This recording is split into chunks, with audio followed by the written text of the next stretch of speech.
com o tema InfoCip, Sistema de Informações do Serviço de Segurança contra Incêndio e Pânico. Senhores, boa tarde. Atenção do senhor Coronel Carlos. Vamos iniciar então a palestra do Sistema de Informação do Serviço de Segurança contra Incêndio e Pânico, InfoCip. Ontem e hoje ainda na parte da manhã, estive conversando aí com os oficiais e responsáveis técnicos, e assim como a IT-08, dá para fazer um seminário só sobre o InfoCip, né? Eu imagino aí a quantidade de questionamentos, eu fui interpelado aqui várias vezes, mas diante do horário que a gente tem disponível, vou tentar abordar esse assunto seguindo esse sumário aí. Acredito que com esse sumário nós vamos abordar a maioria das dúvidas que foram questionadas aqui durante o evento, e aquilo que faltar a gente fica aí para as dúvidas. Então vamos abordar aí um breve histórico, como começou o InfoCip, de onde que partiu a ideia dele. Vou falar um pouquinho, bem sucintamente, da descrição técnica, que implica em algumas coisas que a gente recebe lá no Helpdesk, em algumas perguntas. Esse item, portal e tramitação de projeto, aí a maior parte da palestra vai ficar aí. Nesse tópico, nós vamos mostrar algumas funcionalidades do portal do InfoCip, e também vamos falar da tramitação, que são onde geram as maiores dúvidas aí, tanto do nosso pessoal interno, quanto dos responsáveis técnicos e público externo. Depois, melhorias e expansão para as demais unidades. Então, o InfoCip ele ainda tem módulos que estão em desenvolvimento, vamos falar sobre isso, apresentar algumas estatísticas já com o InfoCip em funcionamento, e vamos partir posteriormente aí para as dúvidas aí de cada um. Então, um breve histórico aí do InfoCip. No início, lá em abril de 2007, foi quando começou, teve essa ideia de dimensionar e fazer um sistema de serviço de segurança contra incêndio e pânico, que trouxesse vários benefícios, não só para os responsáveis técnicos, quanto para o Corpo de Bombeiros e a sociedade mineira em geral. Que benefícios, né? Primeiramente, os arquivos lá do CAT, de arquivos de projeto, local para arquivar. Imagine, senhores, a quantidade de projeto que existe lá. Então, fisicamente, está se tornando impossível arquivar essa quantidade, esse acervo todo de projetos de prevenção. Principalmente com o advento das leis, dos decretos, que torna a obrigação aí da regularidade das edificações. Então, a primeira ideia foi transformar esse processo totalmente digital.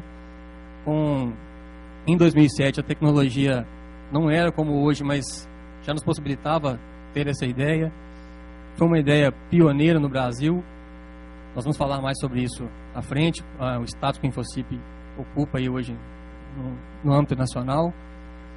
E de 2007 a 2012, passaram por aquelas etapas aí, especificações, desenvolvimento e testes.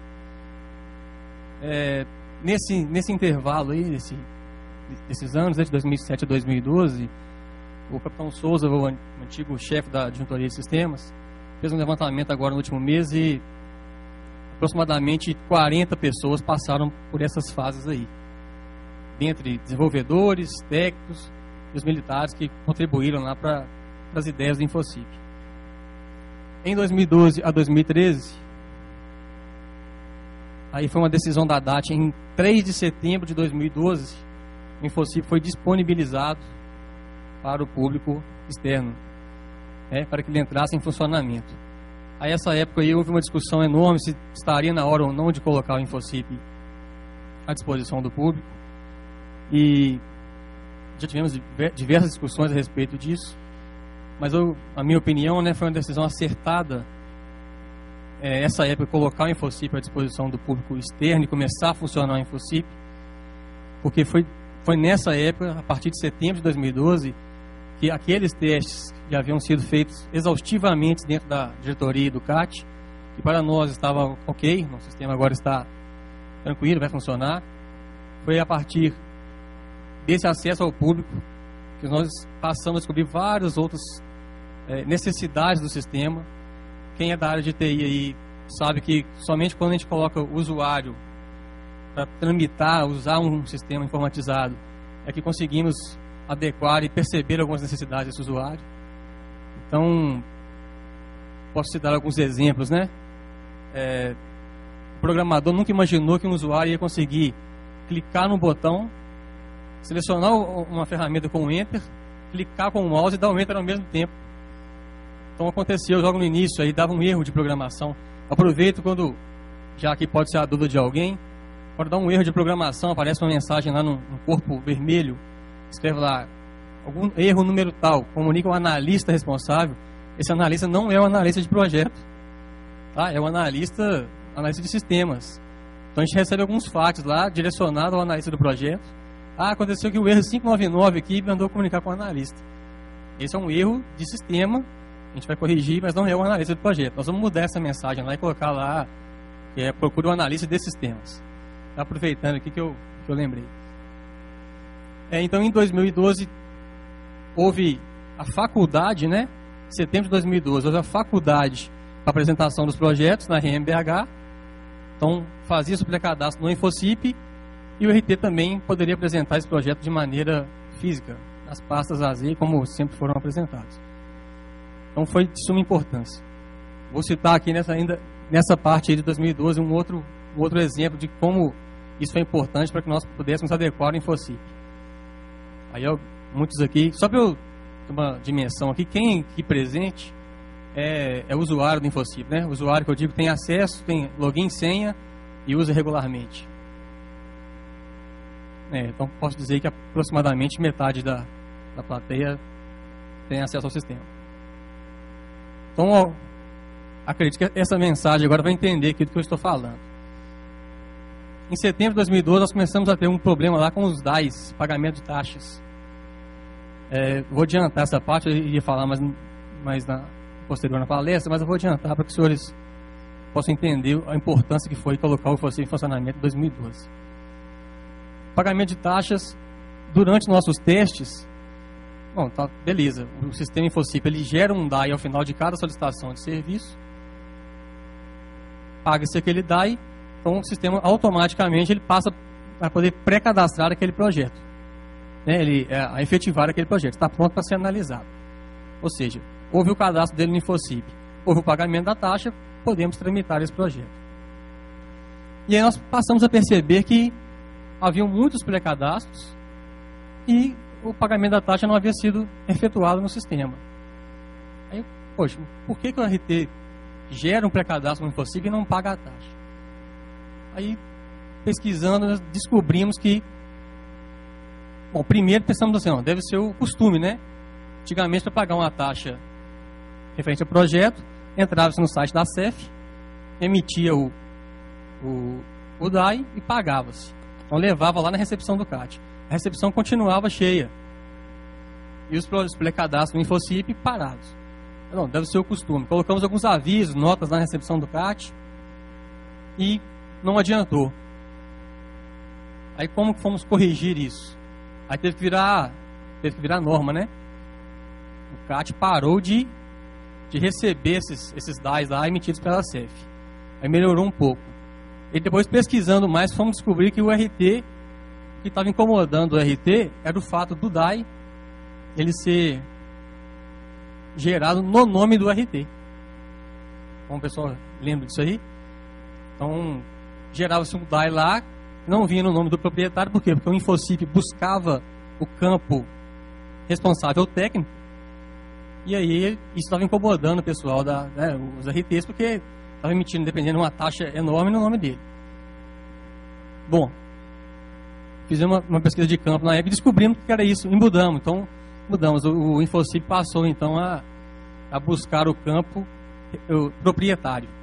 O DAI hoje é emitido no nome do proprietário. Então, só para os senhores terem uma ideia, isso eu estou falando um problema, né? Um fato, que é o início do pré-cadastro. Então, é um fato referente à etapa do RT. Então, tudo isso aconteceu com os protocolistas, aconteceu com os analistas, aconteceu com o historiador. Então, cada um apresentou ali a sua demanda. O sistema não está adequado nesse ponto. Nós tínhamos que correr atrás disso aí. Tá? Então, a importância Por isso que eu julgo que foi acertada de colocar o InfoCip já em 2012 em operação, mesmo que tivéssemos que fazer várias alterações no decorrer desse tempo. Em 2014 entrou em vigor a circular 23 de 2013, entrou em vigor no dia 1º de janeiro. Então, dentre as principais características dessa circular, está lá um modelo que o RT tem que seguir para enviar os arquivos e a obrigatoriedade, né? A partir de 2014, na região metropolitana de Belo Horizonte, todos os engenheiros necessariamente têm que utilizar o InfoCip para protocolar projetos novos. Por que só os engenheiros, né? Também não os arquitetos. Quem é arquiteto aqui? Pode levantar a mão, gente. Ok, os arquitetos, devido àquela desvinculação, né, com o CREA, à época, em 2007, que começou a ideia do InfoCip, ele ainda estava... Os arquitetos e os engenheiros eram filiados ao mesmo conselho, e o InfoCip foi desenvolvido em cima disso. Então, não se pôde... Os arquitetos ficaram fora por esse motivo. É nosso anseio também trazer os arquitetos para dentro do InfoCip o quanto antes. E aí, já deu o histórico, né? Mas vou falar nisso mais à frente um pouquinho. A possibilidade de expansão do InfoCip para o interior de todo o estado a partir de 2015.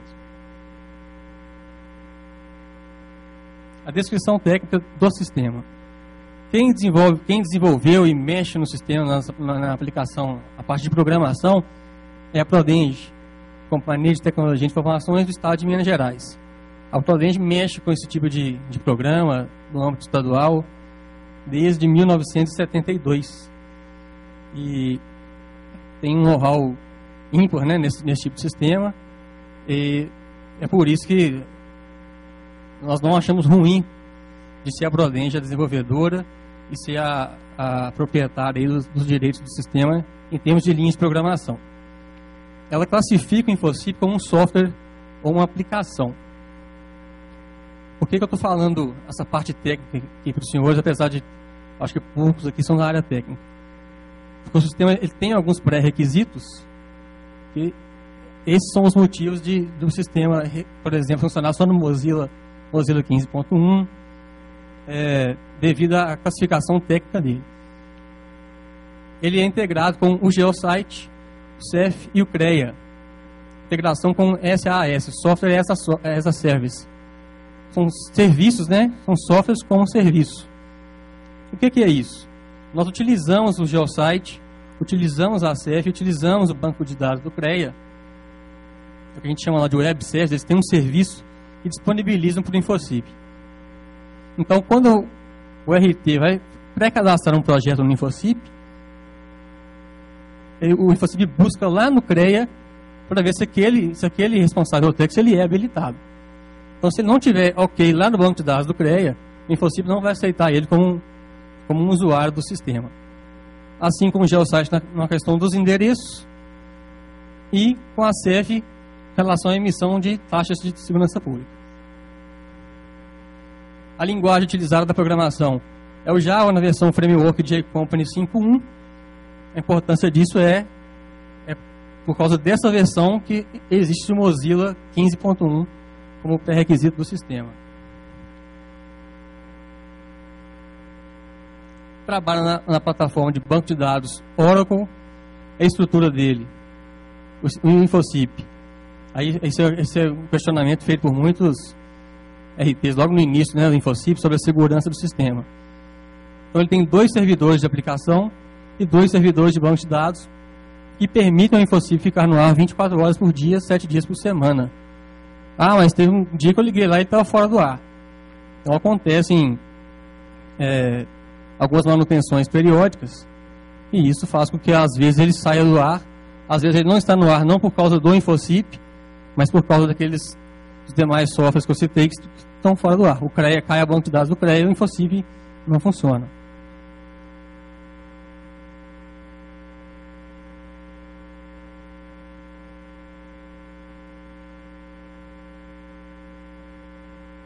Bom, requisito básico para se ter acesso ao InfoCip.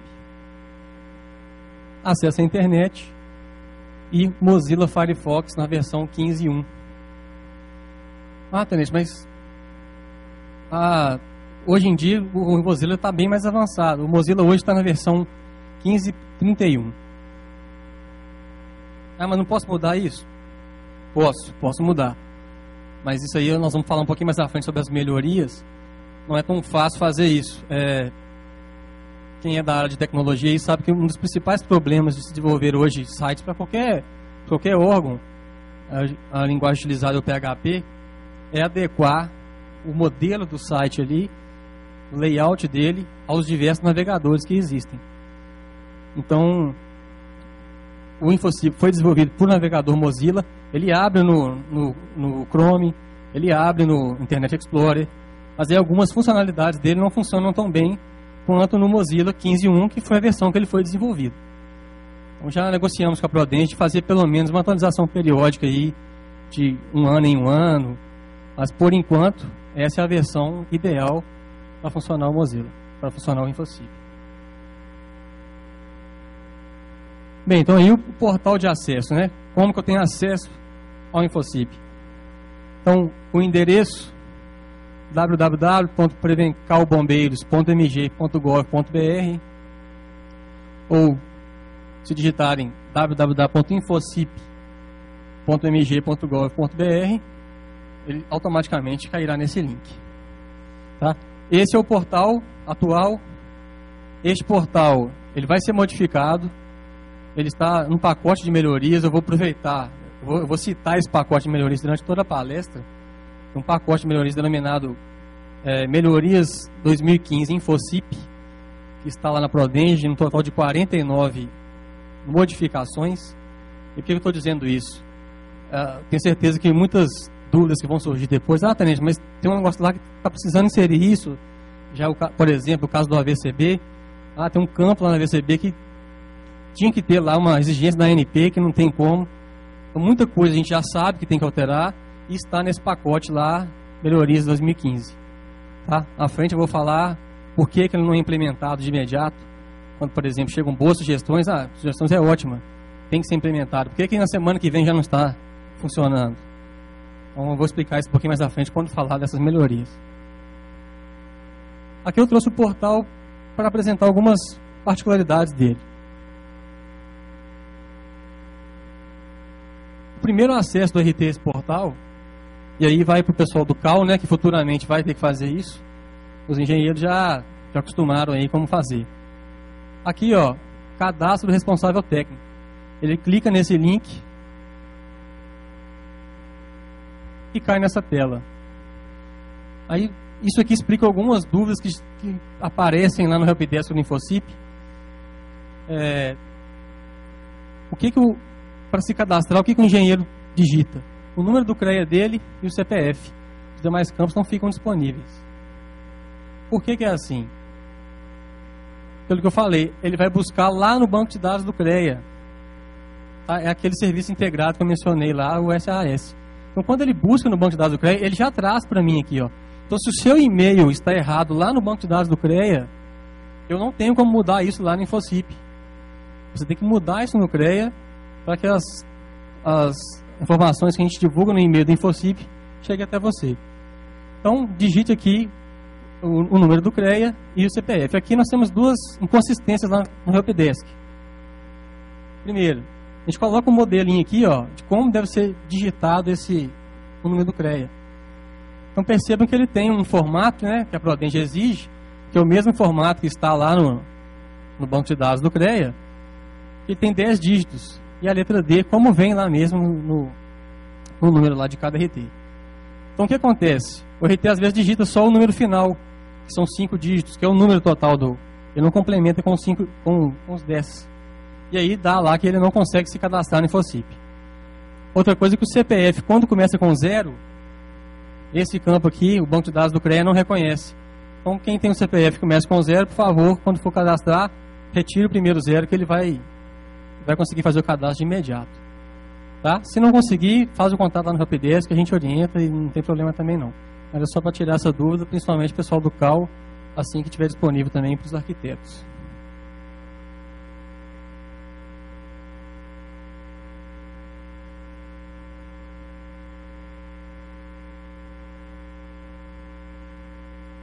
Bem, então ainda no portal,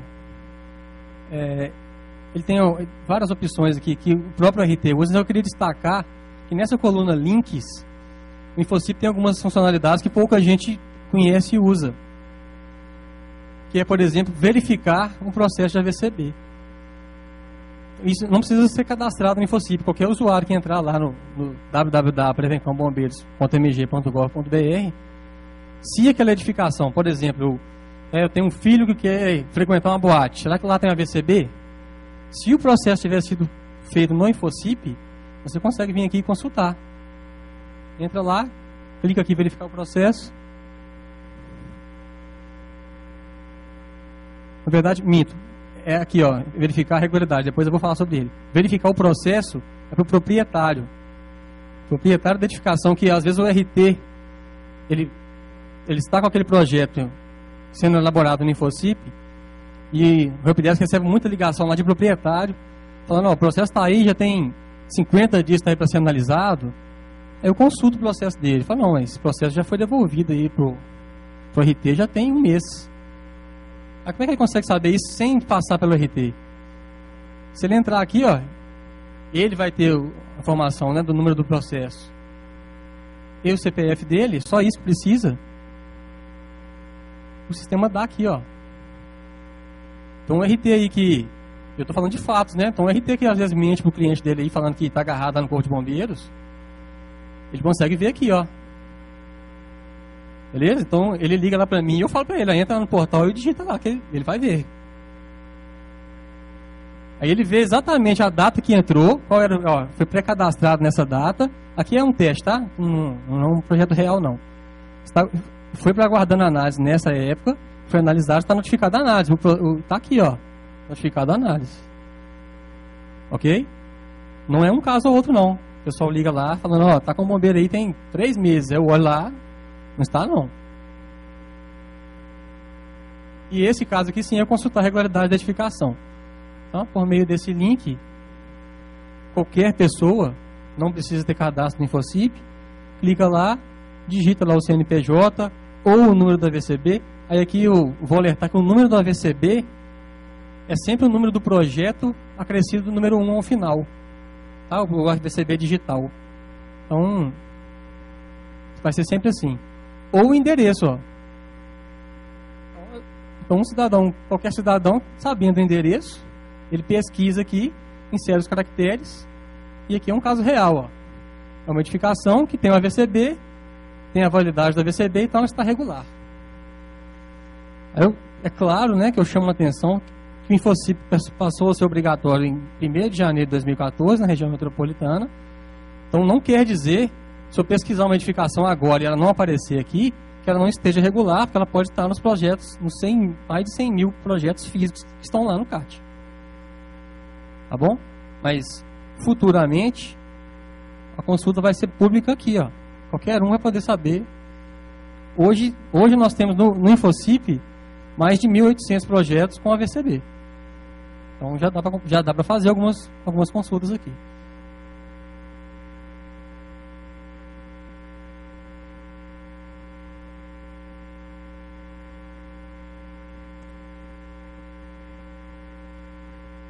E eu não vou me delongar aqui no portal, mas o portal ele tem outras opções aqui nos links e os avisos que a gente, quando precisa alterar alguma coisa, a gente coloca lá para ficar visível para o RT. Então tem um costume lá, os RTs, de sempre olhar, às vezes o aviso aqui pode mudar e será algo de importância lá para vocês. O InfoCip ele tem 9 módulos, tem muita tela. E nesse período que a gente tem para discutir, eu vou colocar aqui as telas do responsável técnico somente, que é o que gera mais demanda lá no Helpdesk. Aqui eu vou esclarecer algumas dúvidas e vou colocar também as principais telas do analista aqui, do protocolista, para que vocês, responsáveis técnicos, entendam o que eles veem lá. Tá? Internamente, o que o pessoal mais pergunta lá na análise, no protocolo, é: mas como é que o RT faz isso lá, tenente? Só para eu entender por que ele fez isso. Então, é uma oportunidade aqui que a gente tem de, das duas partes, terem acesso ao que cada um faz no sistema. O RT, ele consulta os projetos dele, ele cadastra um projeto novo, pode fazer um FAT, né, eletrônico, e aqui ele atualiza os dados dele. É isso que tem disponível lá para o RT nessa etapa, né? A primeira tela dele. Então, quando ele vai fazer um cadastro lá no InfoCip, ele clica aqui, ó, pré-cadastrar um projeto e abre-se essa tela aí para ele. Essa primeira tela, são 7 telas que o RT preenche. O que eu quero chamar a atenção aqui, essa parte aqui que ele preenche é como se ele estivesse preenchendo aqueles anexos lá do projeto físico, anexo C, aqueles anexos todos que fazem isso na pasta. Então, tem alguns casos chegando lá no Helpdesk, chegam lá, o tenente, o InfoCip classificou meu projeto errado. Meu projeto é um PTS e o InfoCip chamou ele de PT. Isso não acontece. O InfoCip ele trabalha com lógica de programação. Eu vou explicar aqui o que na maioria dos casos acontece. Quem fornece essas informações aqui, ó, se ele está em galeria ou shopping, quais as medidas de segurança, extintor, hidrantes, é o RT que vai clicar ali. O sistema não faz isso para ele, o sistema não sabe o que ele está projetando. Então, se o RT clicar em qualquer parte aqui, essa primeira tela que vai classificar o seu projeto. Então, esses casos que eu cito, tem projetos lá com a área de 400 metros quadrados, então, um PTS. Não, mas aí ele informa aqui que vai projetar hidrantes. Ele vai passar para PT. E olha só como que é incoerente. Já na primeira tela, após a tela do pré-cadastro, o sistema já te informa aqui, ó. É um PT. Então, se você, responsável técnico, está fazendo um PTS e já viu que apareceu PT aqui, ó, tem algo errado. Eu preenchi alguma coisa errada lá. Então, todo mundo aqui tem senha, está todo mundo tramitando direitinho. Não tem como o sistema fazer só para um fazer errado. É o mesmo sistema, é a mesma lógica de programação. Opa, está errado, eu estou fazendo um PTS. Será que eu marquei algo errado lá? Eu volto aqui, corrijo e avanço de novo. Bom, a outra tela, então, são os dados, né? Os dados que o RT ele vai citar lá, o nome do projeto, preencher o que ele preencheria se fosse a mão naqueles anexos lá, anexo C. Aí essa tela aqui eu gostaria de chamar também um pouco de atenção para explicar algumas coisas, até para os comandantes de fração que já me perguntaram aqui quanto que você vai para o interior. Isso aqui é algo que nós temos que resolver. Como eu falei no início, o InfoCip ele é integrado ao GeoSite. Por que ele é integrado ao GeoSite? O GeoSite tem uma série de endereços lá cadastrados, é a mesma base de dados que o REDS utiliza para fazer os boletins de ocorrência. Então, quando o RT vai falar qual local está a edificação, ele clica aqui no consultar logradouro e insere lá o endereço. Se o InfoCip não encontrar esse endereço na base de dados do GeoSite, e por que a gente faz assim, repito, para que você não cadastre, para que não existam 2 projetos no mesmo endereço, que ele vai passar a verificar, mas para que ele faça essa verificação, esse endereço tem que ser um endereço válido. Ou seja, o que é um endereço válido? Tem que estar cadastrado lá no GeoSite. E nesse setor de prevenção, a gente sabe que são muitas as oportunidades em que o endereço não está cadastrado, porque às vezes não tem nem número. É uma rua, lote tal, quadra tal, ele não vai estar cadastrado. Ele não estando cadastrado, o RT aparece um botão para ele aqui, que é não encontrei o logrador, e aí ele digita aquele endereço. Agora, se eu colocar todo mundo que está aqui agora para digitar Avenida Assis Chateaubriand, eu duvido que todos digitaremos igual. Então a gente passa a ter um endereço forçado, aí às vezes aparece lá 2 projetos com o mesmo endereço, porque ele foi digitado de maneira errada, ele não verifica isso, porque o endereço estava válido. Tá? Então peço atenção lá de preencher isso aqui, mas não tem jeito, nós não temos todos os endereços cadastrados, isso é o tópico, né? Tem lote, tem quadra. Na segunda tela, na outra tela, na seguinte, o RT informa aqui o número da RT, e aí na parte de documentos ele vai inserir essa RT como PDF. Isso aqui, aí os analistas, né, me cobram muito lá, aí já informo que uma solução para os analistas já está nesse pacote de melhorias 2015 e vai ajudar também os RTs nisso. O que acontece? Aqui que são inseridos os arquivos que serão vistos lá pelos analistas. Como é que funciona?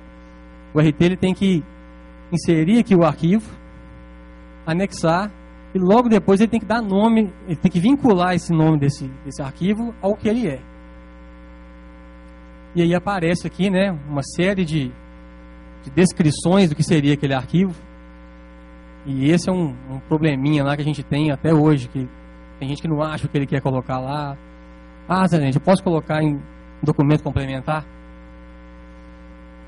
Bom, pode. Eu queria alertá-los que para o analista ele não vê o nome do seu arquivo de início.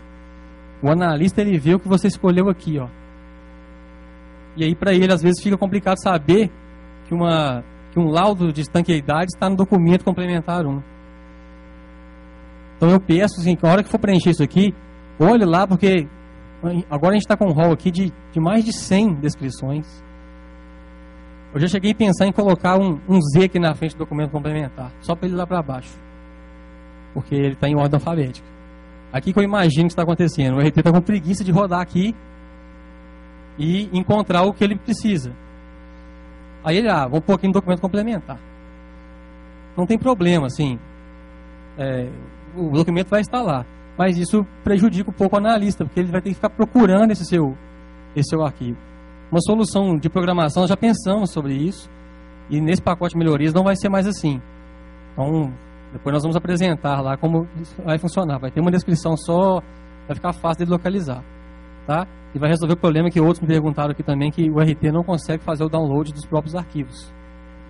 Isso nós descobrimos há pouco tempo, tá? Então, isso também vai mudar e está no pacote de melhorias.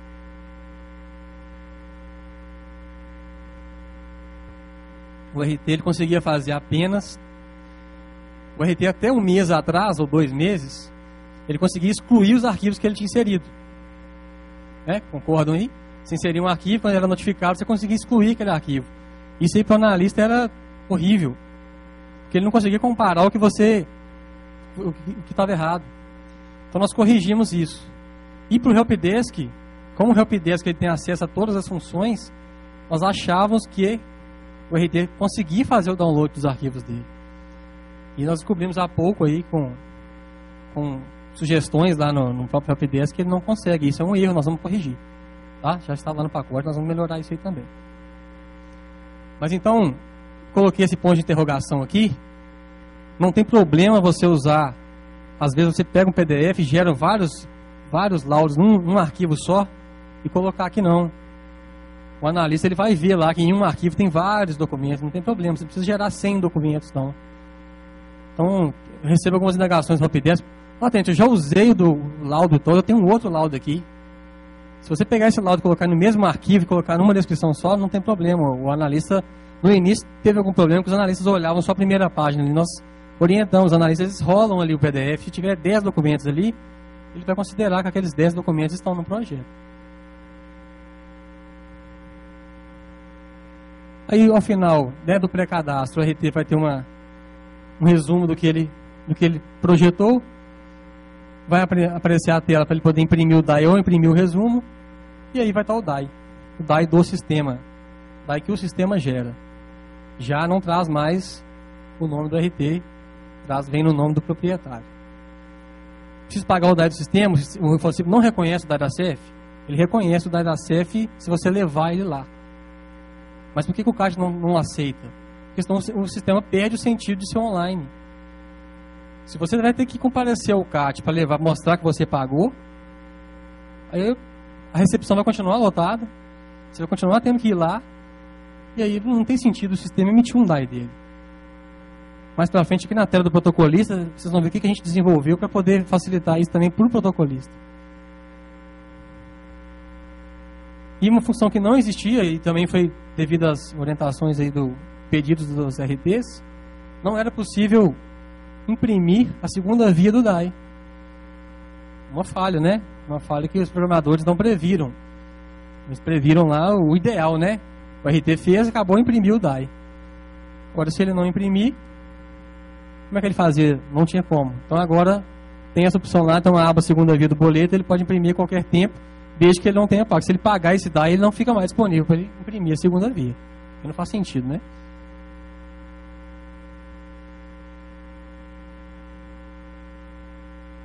só eu esqueci, naquela minha fala, né, que nós descobrimos os motivos que o RT fazia aquele pré-cadastro lá, aí nós descobrimos também que o RT utilizava o pré-cadastro como um pré-contrato, né? O que começou a acontecer lá? Tinham vários cadastros lá, pré-cadastro sem planta e com o DAI pago. Aí começou a chover, eu não entendi. Eu falei, poxa, mas se ele não colocou a planta, por que ele pagou o DAI? Se ele viu que é PT e o dele é PTS, por que ele pagou o DAI? Porque se você pagar o DAI, o sistema vai rodar, ele vai entrar para análise. Ele vai tramitar, e aí você perde a oportunidade de alterar algumas coisas eu não entendia. Pronto, pode, vamos estudar, tem algum motivo, porque não era um caso. Aí nós fomos descobrir que alguns RTs utilizavam um pré-contrato, né? Eu emito para você, emito o DAI, você pagou, você é meu, né? Agora eu vou executar o projeto para você. Então tudo bem, assim, são coisas do mercado que o programador não pensou nisso. Ele não pensou nisso. Então o RT, se ele passou, a gente teve que pensar numa solução para isso. E aí passamos a exigir que tivesse uma planta obrigatória. E aí não resolveu o problema, que começou a entrar projeto com planta que não era. Ele queria só fazer o pré-cadastro. Então gerou outro problema. E nós alteramos novamente, conseguimos alterar. Então, e agora não precisa mais colocar a planta lá, mas o protocolista consegue filtrar os projetos que tem planta. Tá? Então foram alterações que foram feitas diante da demanda, da necessidade do mercado, da especificidade de cada função no sistema. Aí, talvez aqui seja o maior índice de problemas lá, de dúvidas no Helpdesk. É quando o RT ele é notificado. Então ele tem um projeto é analisado e esse projeto é notificado. Eu reconheço o sistema do jeito que ele foi projetado não era intuitivo. Então se você é notificado em análise, você quer fazer o quê? Responder a notificação, não é isso? Então o que acontecia? O RT chegava, respondia a notificação, mas ele lá na notificação estava pedindo para ele alterar uma planta. Eu tenho que alterar a planta. Aí perdeu a vez, né? Respondeu a notificação, ela já está lá para o analista ver o que aconteceu. Então o que ele tem que fazer? Ele tem que olhar na aba notificações, ver o que ele foi notificado, fazer as alterações para depois responder a notificação. Mas isso não é intuitivo. Então a maneira que a gente achou foi colocar uma mensagem lá bem grande, bem didática, que a Prudential não quis colocar à época, falou, não, a mensagem é muito grande, não dá para fazer isso. Mas foi o que a gente fez lá para você conseguir fazer. Então, caso não haja necessidade de mudanças no projeto ou questionamentos em instância recursal, tem que responder a notificação. Fora isso, tem que ir lá primeiro alterar o projeto ou fazer o recurso. Aí aparece uma mensagem lá agora para o RT. Se ele clicar lá para responder a notificação, independente do que ele tenha feito no sistema, vai aparecer uma mensagem lá, avisando a ele que ele tem primeiro que clicar na aba notificações, ler o que foi notificado. Se for o caso de alterar, ele vai alterar. Se for o caso de fazer recurso, ele tem que fazer recurso. É o que está escrito no texto aqui. E ainda assim, tem gente que clica lá e responde a notificação. Diminuiu 98%. Porque ao final dele fazer isso aqui, a mensagem aparece de novo. E ainda assim, alguns casos ainda acontecem dele responder sem preencher sem fazer as devidas alterações. Mas tendo que responder, ele responde aqui as notificações e grava. O sistema vai emitir, se for o caso, né, terceira reincidência no DAI, vai pagar e vai ficar pronto lá para o protocolo efetivar e o analista analisar novamente o projeto.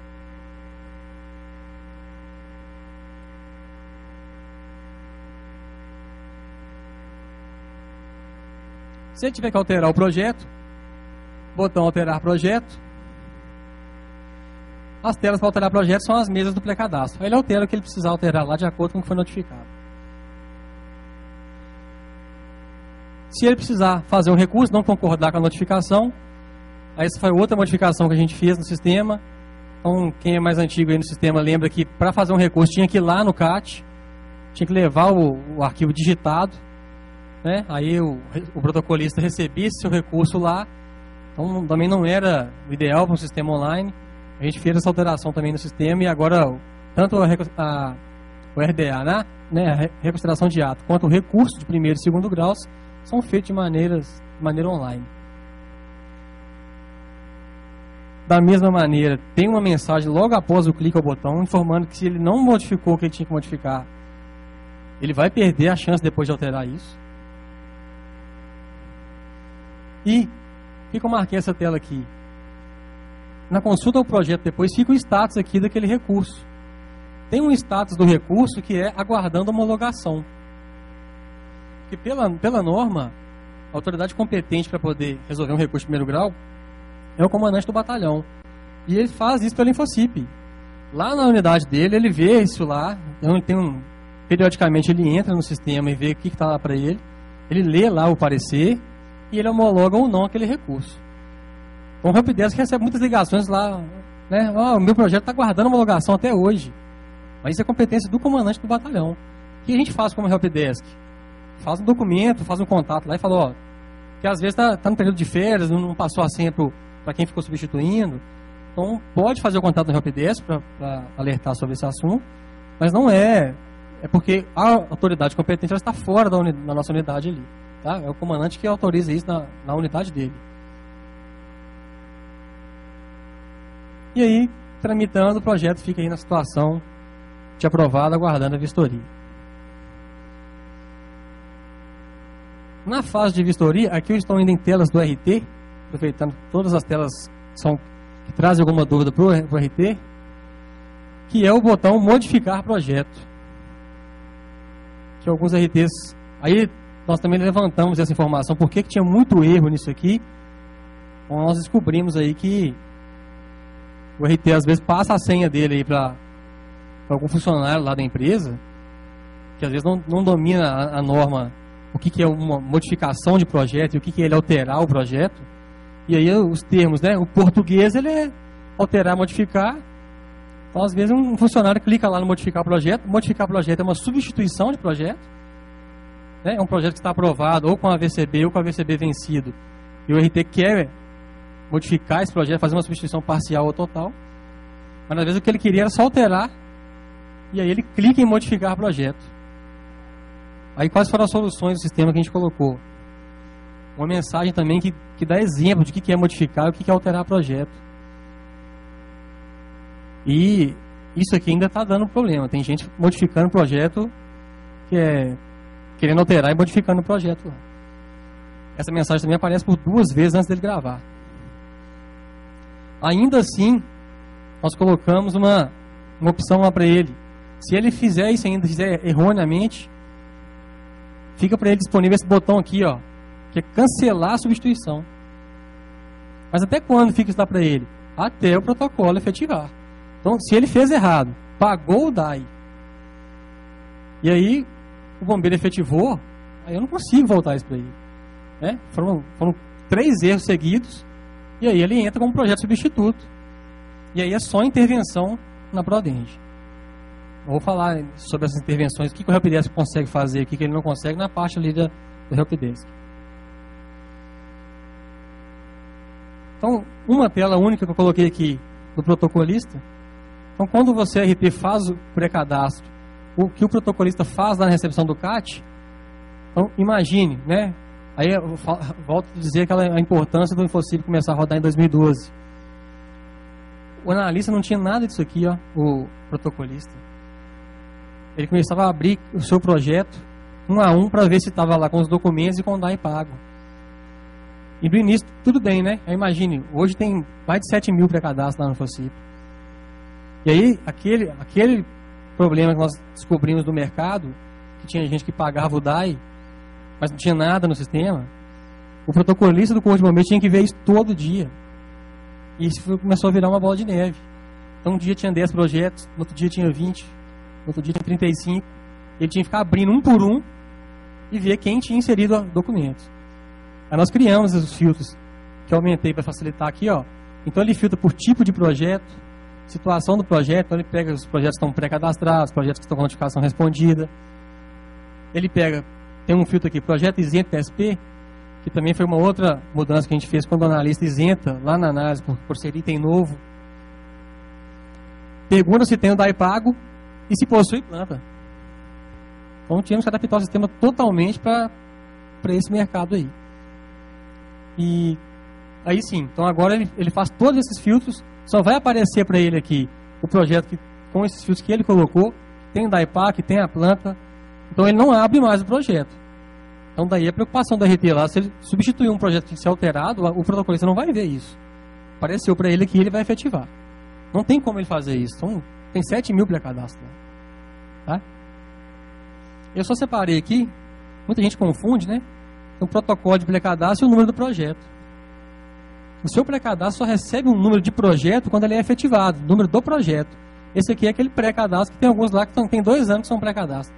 A gente fez o pré-cadastro, não pagou o DAI e ficou lá. Tá? Então, número do projeto. Aqui rapidamente, né? Fez esse trâmite todo, a RT cadastrou o projeto, efetivou, pagou o DAI, o protocolista efetivou, o chefe da análise, ele só clica lá para encaminhar os projetos, aí ele vê os projetos aqui, ó, em ordem de chegada lá. Então, você RT que não tem acesso a essa tela, o chefe da análise ele vê por data aqui, ó, e ele vai encaminhando por data para os analistas. Ele seleciona um, escolhe o analista. Como é que ele escolhe? A próxima tela do chefe da análise, ele vê todos os analistas que ele tem na unidade dele, quantos projetos que ele tem, a área, né? Porque às vezes um projeto, tem um analista com um projeto, mas é um projeto de um shopping, e tem um analista com 3, mas são projetos menores. Então o chefe da análise aqui, ele escolhe para quem que ele vai encaminhar, põe o nome aqui do analista e grava. É isso que ele faz lá.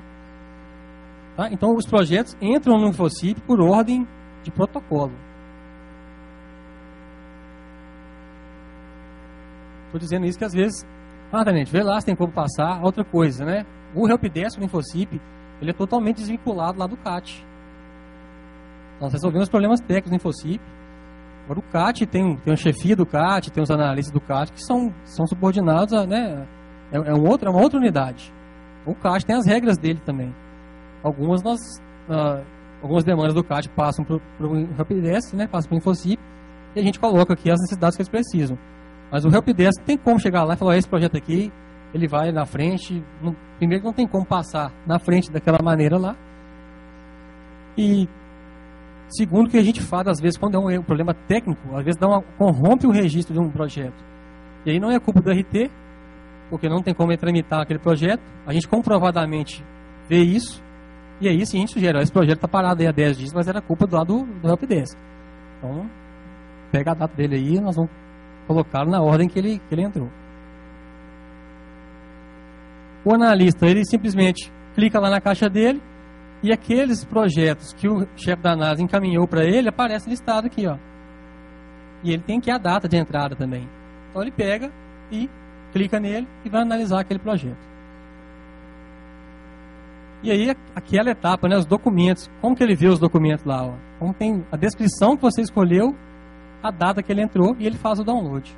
É assim que funciona. Nós vamos mudar isso no pacote de melhorias, mas hoje é assim que ele faz. Tá? Então, se você colocou lá um documento complementar 1, o nome está até certinho lá, o nome lá está lá, laudo de estanqueidade. Ele só vai ver isso quando ele fizer o download. Aí vai vir aquele nome que está lá na circular 23. E aí, para aqueles que eram contra, né, em 2012,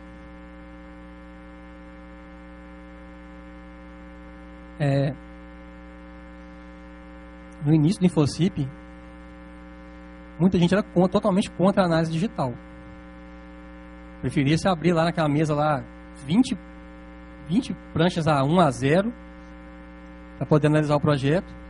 E hoje ela é feita numa tela, ficam todas ali é um model só com todas as pranchas. Rapidamente o analista faz a análise. Claro que isso vai variar do tamanho do projeto. Ele tem as ferramentas de cota do AutoCAD, que não precisa mais usar o escalímetro. É um ganho assim, né, sem comentários. E aqueles analistas que chegaram agora lá no CAT, né, aí em conversa com eles, que não pegaram a fase que era só papel, quando chega um projeto de papel para ele, que ainda chega, né, os arquitetos chegam e as substituições ainda chegam em papel, e ele prefere 1000 vezes pegar um digital. É muito mais fácil de manusear. A vistoria ela é solicitada no portal, pode ser solicitada não só pela RT, também pelo proprietário. O que o vistoriador vê lá? Ele pesquisa, ele clica na caixa de vistoriar projeto. O chefe da vistoria faz a mesma coisa que o chefe da análise, recebe os projetos e encaminha para os vistoriadores da mesma maneira, precisando pôr a tela ali, escolhe o vistoriador seleciona o projeto, tá aqui o tablet, né?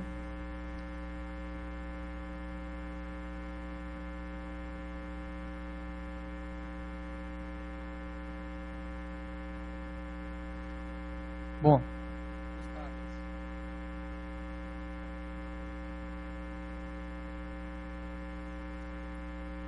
o tablet, os historiadores ainda não fizeram vistorias só digital, então ainda hoje entrega-se lá o projeto para a vistoria no papel. Nós recebemos aí de alguns dos mesmos apoiadores aqui do seminário, eles doaram para a gente 7 tablets, recebemos nessa semana, esse é um deles. Então, nós fizemos o agradecimento oportunamente e aqui eu reitero o agradecimento, né? É um tablet de última geração, dos melhores do mercado, que vai atender plenamente às necessidades do InfoCip. E a partir agora do próximo mês, a gente já vai começar a fazer algumas vistorias já digitalmente. Essa aqui é uma vistoria real. Então, essa a primeira eu participei, fui lá, a Tenente Luciana está aqui, ela apareceu lá com a gente. Foi uma vistoria de recurso, de primeiro grau, então a gente compareceu lá, utilizou, não levamos nada de papel, fizemos o download do InfoCip e deu para trabalhar lá perfeitamente, tá? Eu sei que depois os historiadores vão querer ter as dúvidas, né? Temos as perguntas, mas esse foi a primeira vistoria mesmo. Na fase de teste havia sido feito, mas com o InfoCip a partir de 2014, a circular 23 em vigor, essa foi a primeira vistoria. O vistoriador, depois do InfoCip, ele vai lá, entra, ele tem as opções lá, né? Depois de ver o projeto, de liberar, de notificar. O Helpdesk recebe muita ligação lá, tenente. Eu estou com um boletim de ocorrência aqui, liberado, e no InfoCip o AVCB ainda não está disponível, porque o vistoriador não foi lá e não liberou. Então, com o treinamento no TAV, a gente está pretendendo diminuir essa incidência aí, tá? Mas é aquele ajuste da vistoria que foi feito anteriormente na análise. Então, peço a compreensão, agora que os tablets vão chegar para os historiadores, nós vamos tentar corrigir esse lapso aí temporal. As unidades de execução, os batalhões, não têm o mesmo link de internet que nós temos, então a gente compreende isso também, mas é aqui que é liberado o seu AVCB. O Helpdesk não consegue liberar o seu AVCB lá, mesmo que você mande a cópia do boletim para mim. Por quê? Porque está na caixa do vistoriador, ele que tem que entrar com a senha dele e liberar. Tá? O sistema ele é muito fechado com relação a isso, eu não consigo acessar lá a senha dele e liberar lá para você não. E aqui o AVCB atual. Outro ponto de necessidade, de dúvidas, de conflitos. No início, então, imagino eu, quando o seu cliente recebeu um AVCB que não era aquele papel moeda, ele deve ter ficado louco lá. Tá doido, isso aqui eu faço lá em casa, né? Bom, mas isso é uma realidade, né? A parte de informática hoje, TI, nos permite fazer isso. Tá? Então aqui embaixo tem um link para ele. Se ele duvidar da veracidade, ele vai digitar esse link lá. Quem nunca testou pode fazer lá que vai dar certo. Ele vai digitar lá e vai aparecer lá no portal do InfoCip, com aquela lá em cima no endereço do portal vai ter lá o HTTPS, que é de segurança. Ele vai ver que é o site oficial do InfoCip e ele vai comprovar que o AVCB está na mesma situação que está aqui com a validade. Então, no início foi um Deus nos acuda lá do Helpdesk. Não, eu quero o AVCB no papel moeda. Não tem essa possibilidade, tá? O AVCB é esse aí mesmo. Ele vai imprimir lá no papel A4. Aí ele pode imprimir no papel que ele quiser, colorido, do jeito que ele quiser. Mas o AVCB ele é digital. O que vale é a informação no nosso sistema. Tá bom? Eu sei também aí, com certeza vão aparecer nas dúvidas. Ah, tenente, mas tem o nome lá do meu logrador, não está vindo correto. isso se deve àquele problema que eu falei do geosite. Então, às vezes ele colocou lá o tipo de logrador e acha que não é um endereço reconhecido. Então a ANP, lá na divisão M2, tem que ter lá a subdivisão. Tentei resolver isso internamente, não consegui porque o campo de caracteres só cabe 3 caracteres. Só vem o M2. Nós vamos resolver. Tá? Nós vamos colocar isso lá, já está nesse pacote de melhorias 2015. Eu já sei disso. Então, assim como sei de outras coisas também aí que estão por vir, né? Nas perguntas. E para finalizar aqui a apresentação, a parte do Helpdesk, só para a gente entender o que o Helpdesk pode fazer e o que ele não consegue fazer, né? Hoje nosso Helpdesk contava com 3 militares. Na semana passada nós conseguimos trazer mais um, que é o cabo Denilson. Então é uma equipe enxuta para o tamanho que o Infocip está hoje. Ficamos lá o dia inteiro por conta disso. Então, além da parte de fazer os projetos, de captar recursos para mexer no sistema, tem a parte de atendimento. E imagine os senhores como que é o atendimento do Infocip, né? O Helpdesk. De antemão, eu peço desculpas para quem liga lá, o telefone toca e não atende. Não é porque não tem ninguém lá. A gente está tentando resolver esse problema. Lá tem um PABX, né? Então, o que acontece? O entroncamento lá do PABX, quando você liga e eu, por exemplo, estou ocupando a linha, as 2 linhas, para você fica chamando. Eu até vejo que tem uma segunda chamada lá, mas para você fica chamando, parece que não tem ninguém lá. O Infocip, ele funciona lá, o horário integral lá, todos os dias, inclusive às 4h da tarde, tem gente lá de plantão. Então ele funciona até às 5 da tarde, todos os dias, de segunda a sexta. Se você ligou lá, está tocando, ninguém está atendendo, porque essa pessoa está atendendo algum outro de vocês lá na linha. Solicitamos lá a DTS para poder resolver esse problema do PABX, porque parece que não tem ninguém lá, né? Mas a gente tem um registro lá de praticamente, no mínimo, 500 atendimentos por mês de telefone. Só esclarecendo, né? Esse aqui é o que o perfil do Helpdesk consegue ver. Então, esses ícones todos aparecem lá pra gente que é do Helpdesk. Eu consigo fazer coisas dentro do sistema. Eu não consigo, por exemplo, mudar um status para você que você errou. Mas isso é incoerente, né? Porque a pessoa não pode errar. Realmente é incoerente, né? Quem, na época do primeiro desenvolvimento do Infocip, não pensou que poderia se errar. Nosso próprio analista erra. Notifica lá um projeto que ele queria aprovar e clicou errado lá e ele notificou. E aí como é que faz? Hoje, eu não consigo mexer nisso aqui não, para você não. Ó. Eu no Helpdesk. Então aqui na análise, se ele queria aprovar e ele notificou, eu não consigo voltar aqui e aí eu faço por intervenção na Prodenge. Como é que funciona uma intervenção na Prodenge? Aí, o Helpdesk da Prodenge, à disposição do Infocip, tem 2 analistas. E como se trata-se, né, de status de projeto, de taxa, eles também não mexem assim. Eu ligo e falo que mexe esse projeto para mim. Não tem como fazer isso. A segurança do sistema é essa. Então eu tenho que fazer um ofício.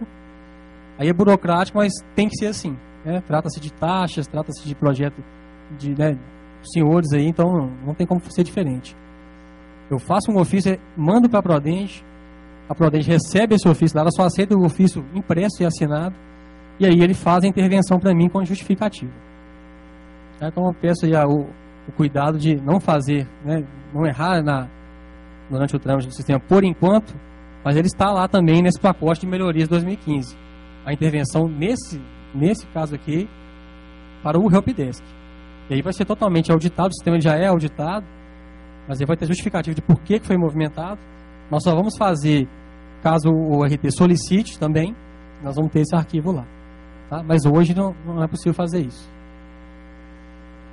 E aí o pacote de melhorias que eu citei foi feito por meio de um trabalho científico, né? Só pus a capa do trabalho aqui, o final dele. Nós fizemos um trabalho de campo mesmo. Muitos RTs que estão aqui eu reconheço e também agradeci oportunamente na época e agradeço mais uma vez.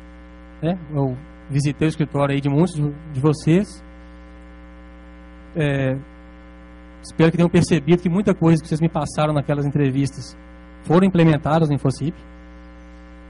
Esse projeto de melhorias aqui, baseado num trabalho científico, ele contempla 85 oportunidades de melhoria. Foram adquiridas por meio de método científico em que o valor, a urgência, o investimento conta para poder fazer essa prioridade aqui. As primeiras aqui estão todas executadas, já tem 36 necessidades executadas de dezembro do ano passado até hoje, e as demais 49 estão nesse projeto de melhorias 2015. Então, possivelmente, muita coisa que vocês vão perguntar, que está dando problema, está aqui nesse projeto, que contou com a participação aí ímpar dos RTs. Foram entrevistados também os analistas, os protocolistas, e que deu origem aqui a esse projeto, a esse trabalho que está sendo executado. A expansão do Infocip para o interior, aí para os comandantes que me interpelaram aí hoje, depende de algumas coisas para a gente ir para o interior. É a vontade nossa enorme de ir para o interior. Eu imagino que essa dificuldade de arquivo de projetos e recepções lotadas esteja acontecendo também, né? Então, algumas etapas do projeto de melhorias são essenciais. As correções pelo helpdesk, porque imagina o helpdesk aqui com 4 militares, a hora que estiver no estado inteiro. E eu tendo que fazer o ofício da Prodenge. Então, fica um pouco inviável, né? Levar para o estado todo, sendo que a equipe ela é... E não vou nem mencionar a questão de efetivo aqui, que todo mundo já sabe a situação que a gente está vivendo no Corpo de Bombeiros. E o principal deles é o redirecionamento de unidades por endereço. Como funciona o Infocip hoje, aqueles endereços que não são cadastrados. Como a gente ia colocar para rodar o Infocip em Belo Horizonte, nós tínhamos que ter uma solução, né? Quando o RT cadastra um projeto e aquele endereço não existe, né? Vai mandar para quem? Qual unidade vai analisar? Aí a programação do sistema foi feita assim: não tem endereço, manda para o CAT. Aí o CAT direciona lá. Só que imagina isso no estado inteiro. Então o RT faz um projeto lá em Montes Claros, não tem o endereço da Montes Claros, vai cair no CAT. Aí vai ficar totalmente impraticável. Nós já temos a solução desenhada, já fizemos a especificação do projeto, já está com a Prodenge, vamos receber o orçamento dessas 49 melhorias. Essa é uma das que estão lá, essa está lá nesse pacote. Vamos receber esse orçamento agora em meados de outubro, de quanto vai ficar o custo disso tudo, né? E essa modificação aqui da unidade, mesmo com endereço inválido, está nesse pacote de melhorias. A importação de dados do acervo, ela não é essencial para ir para o interior não, mas a gente gostaria de fazer porque, imaginem os senhores, né? Hoje a gente tem 100 mil projetos aproximadamente no CAT em acervo. Esses projetos, eles dão para que eles possam entrar no Infocip, tem que ter uma alteração que está nesse projeto de melhorias. Eu não consigo importar esses dados para o Infocip. Aí alguém pode perguntar assim: Matheus, por que não pega então, quando vai renovar o VCB, faz um projeto novo no Infocip?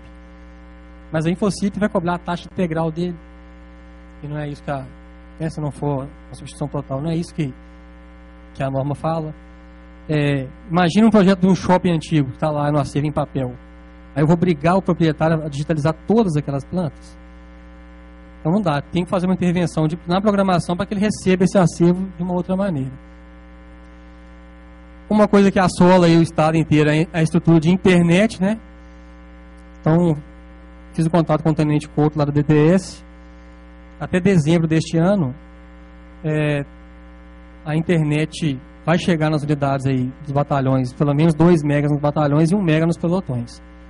Aí já dá pra gente começar a pensar, então, em resolver o problema de internet, que não é o ideal. Né? Hoje na ANADAT a gente roda Infocip com 10 megas de banda larga. Então seria o ideal para todas as unidades, que a gente sabe, se for esperar isso também, nós não vamos expandir para o interior. Mas pelo menos esses 2 megas tem que chegar lá, e aí eu sei que cada unidade aí tem uma particularidade. Tem unidades que a prefeitura tem um link maior de sede, também nós temos que conversar depois a respeito disso. A ideia é 7 Lagoas ser o projeto piloto já a partir do mês que vem. Vamos comparecer lá e fazer um teste lá com isso tudo aqui em 7 Lagoas. Funcionando lá, aí abre caminho aí para as demais unidades do estado. E coloquei o Minas Fácil aqui, porque o Minas Fácil já está em andamento nas unidades, né? São as vistorias que fui perguntado aí por alguns comandantes de companhias dos empreendimentos lá, edificações classificadas como brancas e verdes. É isso? Hoje no Infocip, se você pesquisar lá, fiz essa pesquisa aqui ontem, tem 230.448 edificações lá classificadas como branco e verde, das quais 205 mil estão passíveis de ser fiscalizadas. De 2012 para cá, aquelas quase 30 mil ali foram fiscalizadas ou foram fechadas, tá? O Infocip traz esse status aqui agora.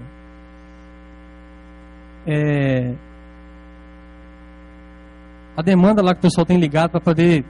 tenente, aqui eu tenho que fazer a fiscalização aqui, o acordo de resultados. Como é que eu tenho eu queria uma listagem dos locais que eu posso fiscalizar. Então, filtra-se aqui pelo município, pela cor aqui, avaliação, se foi fiscalizado ou não.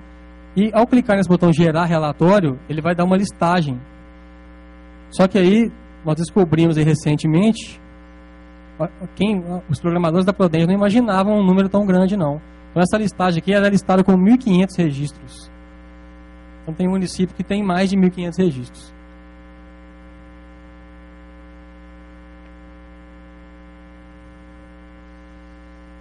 Tá, o capitão falou que os demais anos não está gerando lá. Eu vou ver se é uma particularidade da unidade do CIOS, capitão. Porque lá na DAT nós conseguimos gerar, tá? Tá, eu vou verificar lá então pro senhor, depois se eu passar para mim lá, que eu vou verificar o que está acontecendo lá com a unidade do senhor. Mas lá na DAT nós geramos agora para o 3º batalhão, geramos para as outras unidades já, as demais. Mas vão estar no pacote de melhorias também e fazer o relatório completo, né? Acho que não imaginaram que daria mais de 1.500 registros. E aí, só por curiosidade, né? As estatísticas aí do Infocip. Em 2012, então, quando começamos, nós tivemos aí um total, pegando todos esses projetos aqui, ó, esses status, né, situação, AVCB, aprovado, pegamos os principais. Em 2012, 1.771 projetos, aí são projetos efetivados, tá? Não são os pré-cadastros, ou seja, são projetos que realmente tramitaram no sistema. Em 2012, né, 725. Em 2013, 2.848. E em 2014, ó, a data de 21 de agosto, ou seja, praticamente metade do tempo de 2013, nós já temos praticamente o mesmo número de projetos tramitando no Infocip. Então é uma realidade mesmo. Total aí de 6.218. Então, só AVCB nessa data aqui, ó, nós tínhamos 1.771 AVCBs daquele em formato de papel lá, digital, emitido pelo Infocip. Aí o gráfico só esboça isso, né? Interessante ver aqui que em 2014, em agosto, a gente já está superando a quantidade de projetos aí de 2013. É uma estatística só do ano de 2014. Então, até o mês de agosto, né, nós temos lá 1.278 projetos em análise e 941 projetos em vistoria. E eu finalizei a apresentação aqui com os prêmios que o Infocip conseguiu. Na verdade, não é um prêmio meu, né, nem do Corpo de Bombeiros. Classifica aí como um prêmio nosso, né, da sociedade mineira, aí, do cidadão mineiro. O Infocip, ele é pioneiro nesse tipo de sistema, que tramita-se tudo pelo Infocip. Quarta-feira agora nós vamos receber a visita de oficiais do Espírito Santo querendo ver o Infocip, querendo levar essa ideia para lá. Já recebemos a visita de pessoal de São Paulo, de Alagoas, e o major do Rio Grande do Sul que aqui esteve foi embora e queria ver aqui pelo menos a palestra e já vai pré-agendar uma visita para poder conhecer o Infocip. Então, na verdade, isso aí o Infocip ainda está em pleno desenvolvimento, com o apoio de todos os senhores. Então, é uma conquista nossa. O pessoal dos arquitetos que não estão inseridos, todo dia eu recebo o telefonema de um querendo fazer parte aí do Infocip. Queremos isso tanto quanto vocês, estamos correndo atrás para isso. Estamos no ano eleitoreiro, então as verbas para aquele pacote de melhoria nós ainda não temos. Tá? Vamos receber esse orçamento em meados de outubro. Não vamos executar de imediato até não sei quando que a gente vai conseguir a verba para isso. Estamos batalhando, já batalhamos na sede, na CEPLAG e no próprio Corpo de Bombeiros. Então, o Infocip ganhou o prêmio de TI Governo em 2012, o prêmio IGOV em 2012 e agora, recentemente, ganhou o Prêmio de Qualidade de Atuação no Sistema de Defesa Social 2013, todo em âmbito nacional. Então vai a premiação lá na DAT, telefone do Helpdesk, aquela peculiaridade que eu já falei, o e-mail. Estamos lá à disposição dos senhores, eu agradeço a atenção. No tempo, vamos tentar fazer 15 minutinhos aqui de perguntas, apesar que não são muitas, né? Subentende que a palestra do Tenente Rocha foi suficiente para esclarecer a maioria das dúvidas aí.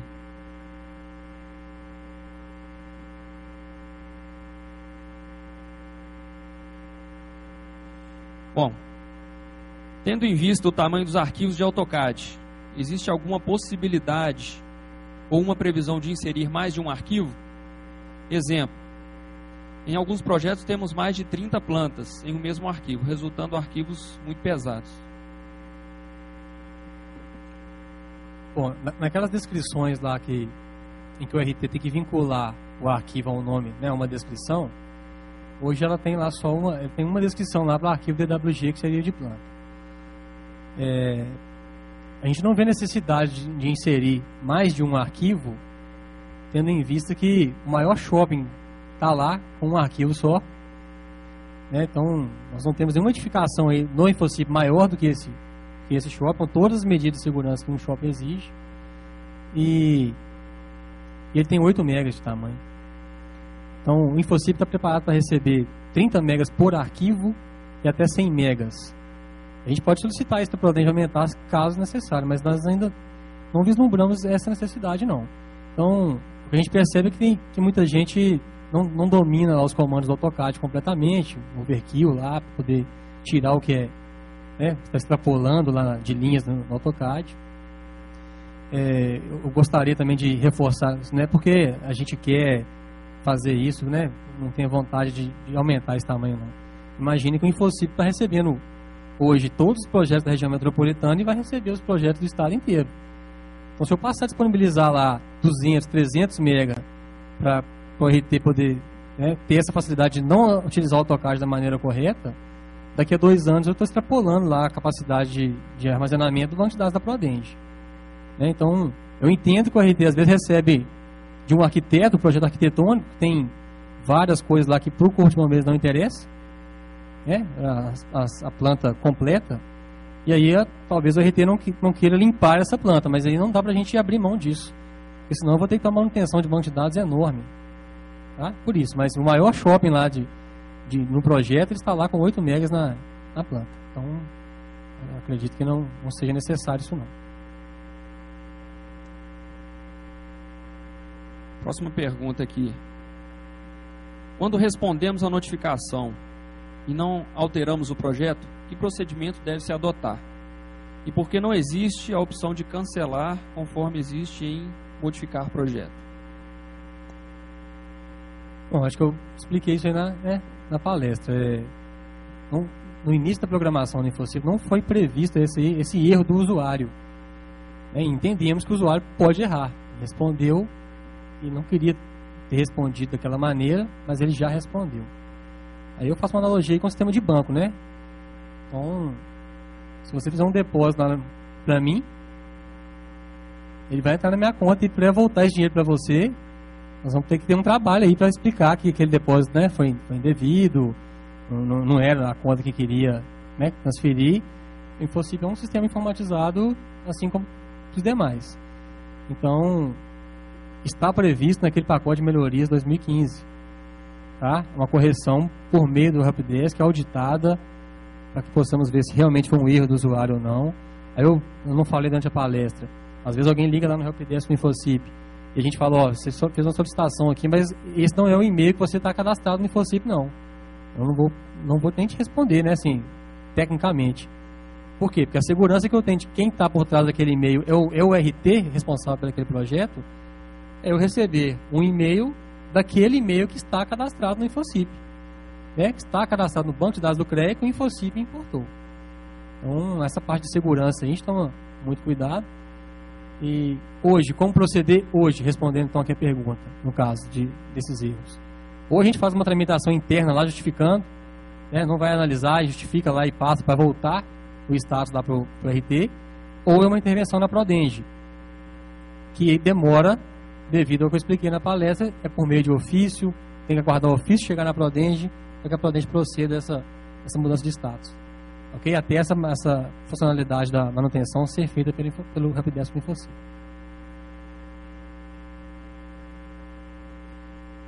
Próxima pergunta aqui com relação ao PTS. Quando for reprovado em vistoria por erros de execução, não sendo necessário, portanto, alteração em projeto, como reapresentá-lo no sistema para solicitar nova vistoria? E a emissão da nova DAI de vistoria.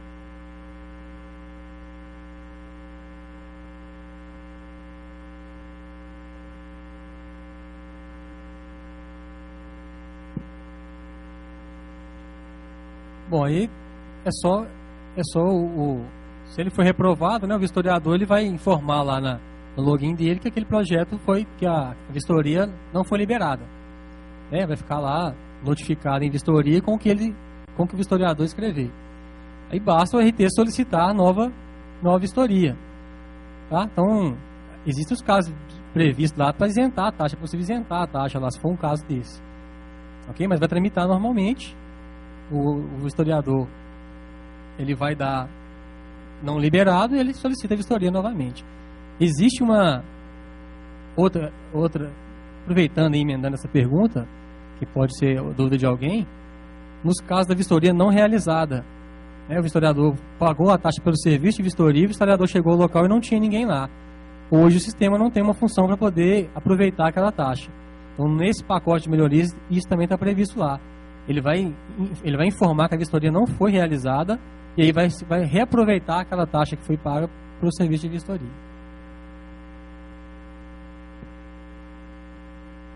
Outra pergunta aqui.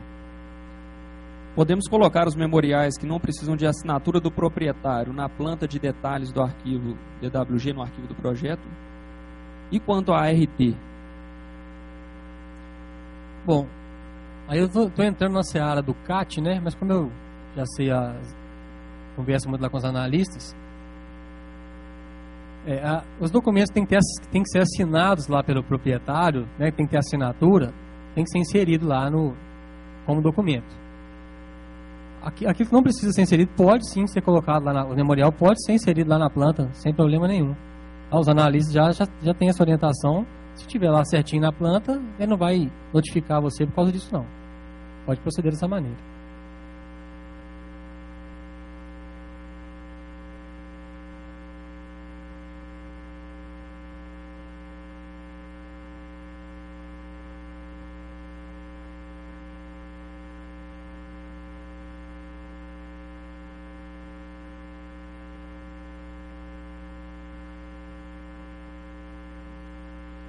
Não sei, bom, quando eu precisar forçar o endereço, não sai o título do logradouro no DAI e no AVCB?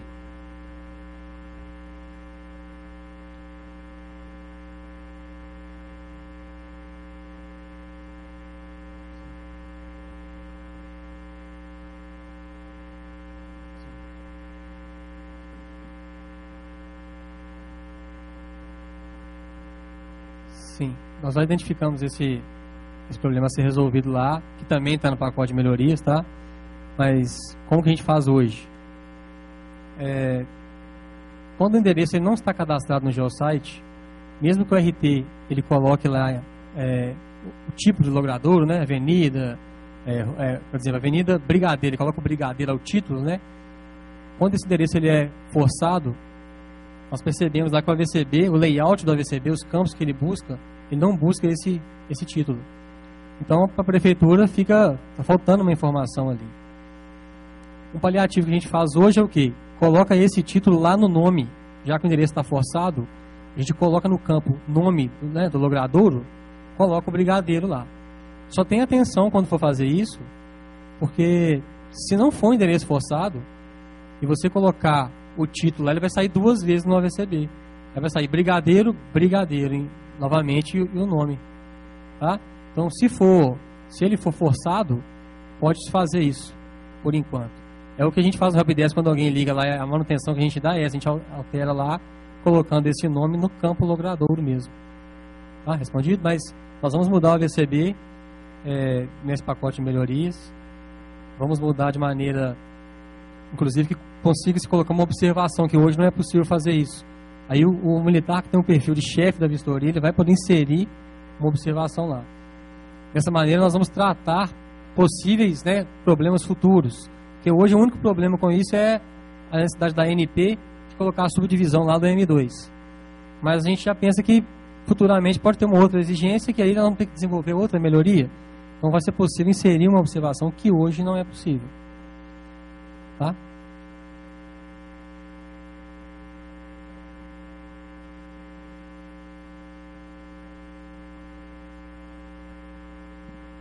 Porque, mesmo todos os dados sendo inseridos no InfoCIP, a recepção do CAT exige a apresentação do formulário, anexo C, e do cartão de identificação, anexo B.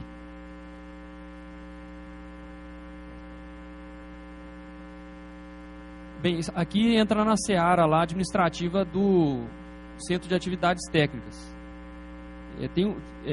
Até onde eu sei, tem uma circular que versa sobre o InfoCIP de 2013, que eu não me lembro o número, 23, o Tenente Rocha está falando aqui, que ela fala que não é mais necessário você apresentar em PDF o anexo C nem o anexo B. Agora, se o CAT está exigindo isso lá, eu não sei dizer, pode ser alguma questão administrativa lá, mas aí teria que ver junto ao Centro de Atividades Técnicas, tá certo? Quem perguntou aí. Se tiver algum analista aí que esteja sabendo, o Capitão Teixeira, não está sendo exigido. Então, segundo lá o Capitão Teixeira, o subchefe do CAT, não está sendo exigido isso aqui na recepção, tá certo?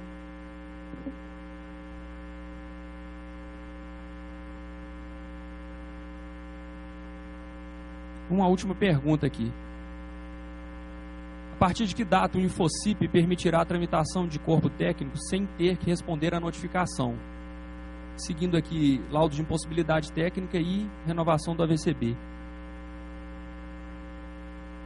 Bom, a funcionalidade de corpo técnico, ela já está disponível lá no InfoCIP. Mas ela está disponível lá, quem solicita esse corpo técnico hoje é o RT lá quando ele está em vistoria, ou o analista. Esse botão aparece lá para ele. Por que não aparece lá de imediato para o RT? Porque senão nós teremos uma quantidade de corpo técnico lá que não é corpo técnico, lotando lá o banco de dados InfoCIP, que teria que ser, para você responder um corpo técnico, aí tem que ter o parecer, e aí tem que fazer um parecer de vários corpos técnicos que não são corpos técnicos. Então, quem solicita o corpo técnico na parte de análise lá é o analista, e para o RT fica disponível na vistoria, né, no caso do PTS, porque não passa pela análise, então aí ele pode solicitar um corpo técnico. Mas há essa, vamos dizer assim, essa peneira, né, esse filtro primeiro, para evitar que, ainda assim, a gente recebe lá corpo técnico que não é corpo técnico, e temos que fazer o parecer e responder. Tá? Então, é só por isso, que não está disponível lá diretamente para o RT, até pela dificuldade aí do usuário. Aproveitando aí que foi a última pergunta, ainda abordando assuntos do Helpdesk, o InfoCIP, gente, ele não é sobrenatural, né? Então, o que eu querendo dizer com isso é que a gente recebe algumas demandas do InfoCIP lá. Nas últimas semanas a gente recebeu 2 lá, falou: tenente, o meu InfoCIP respondeu a notificação sozinho. E assim, eu mostrei aqui na palestra, né, por onde o trâmite que passa pelo todo o InfoCIP. É bom, né? A princípio, o que aconteceu? Ele estava no status notificado, análise, e agora ele está aqui com a notificação respondida. Não fui eu que fiz. Bom, eu fui analisar, como eu disse, ele é auditado, eu sei o horário que você, usuário, logou no InfoCIP, o que você fez, em que situações você entrou, se você inseriu o arquivo. Aí, engraçado é que o InfoCIP ele respondeu sozinho e ele digitou ainda a resposta das notificações, né? Então, assim, não tem problema nenhum fazer contato lá com o Helpdesk. Se você errou, né, respondeu errado, a gente vai tentar solucionar da melhor maneira possível, enquanto não está essa solução aí de manutenção para o Helpdesk. Mas não tenta enganar o Helpdesk lá não, porque A gente sabe o que aconteceu, qual foi a etapa, os passos que foram tramitados ali. Não precisa disso não. Pode ligar lá, manda e-mail. Nós vamos tentar resolver da melhor maneira possível. Tá? Obrigado.